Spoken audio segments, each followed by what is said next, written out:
ইন্নাল হামদুলিল্লাহ ওয়াসসালাতু ওয়াসসালামু আলা ওয়া আলা আলিহি ওয়া আসহাবিহি আজমাইন।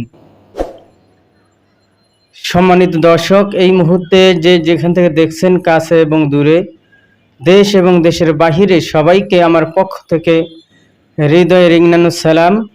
আসসালামু আলাইকুম ওয়া রাহমাতুল্লাহি ওয়া বারাকাতুহু। সম্মানিত দর্শক, আপনারা ইতিমধ্যে একটি নিউজ দেখেছেন। একটি গাড়িতে পুরো পরিবার ছিল, তারা বরিশালের উদ্দেশ্যে বিয়ে বাড়িতে গিয়েছিল। সেখান থেকে বরের যাত্রী নিয়ে যখন ঢাকাতে ফিরলেন, তখনই গাড়িতে থাকা সেই লোকটি বলল, একটি মসজিদের সামনে গাড়িটা রাখো, রেখে আমরা নামাজ পড়ে কিছু কেনাকাটা করে তারপরে আবার যাব।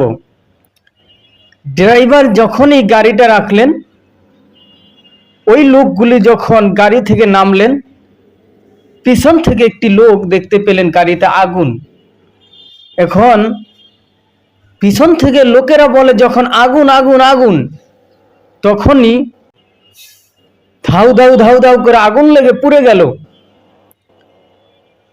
এখন এখানে আমার একটি প্রশ্ন আমি বলতে চাই, লোকটি যখন নামাজের জন্য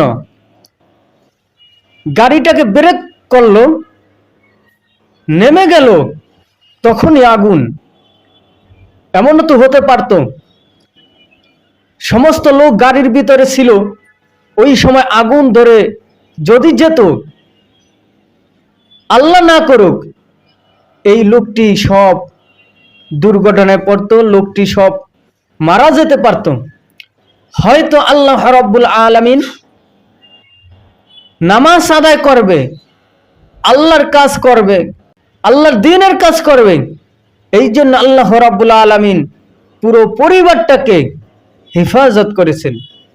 সম্মানিত ভাইয়েরা আমার, যখনই আমরা বাড়ি থেকে বের হব, কোথাও যাওয়ার জন্য বের হব, আমরা ইখলাসের সাথে, দ্বীনের সাথে দোয়া পড়ে বের হব। আমরা আয়াতুল কুরসি, সূরাতুল ইখলাস, আমরা সূরাতুল ফালাক, সূরাতুল ফাতিহা, এগুলো পড়ে আমরা ইখলাসের সাথে আল্লাহ রাব্বুল আলামিনের উপর তাওয়াক্কুল করে বের হব।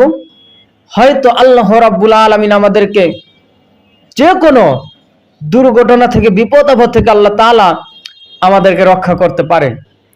আসুন, আমরা যখনই বের হব, আমরা আল্লাহর উপর তাওয়াক্কুল করে দোয়া দুরূদ পড়ে তারপরে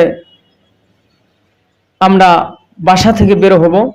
আল্লাহ তাআলা সহি সালামতে গন্তব্যের স্থানে পৌঁছে দিবে। এই বলে আমার বক্তব্য শেষ করছি। ওয়া আখিরি দাওয়ানা আনিল হামদুলিল্লাহি রাব্বিল আলামিন। আসসালামু আলাইকুম ওয়া রাহমাতুল্লাহি ওয়া বারাকাতুহু।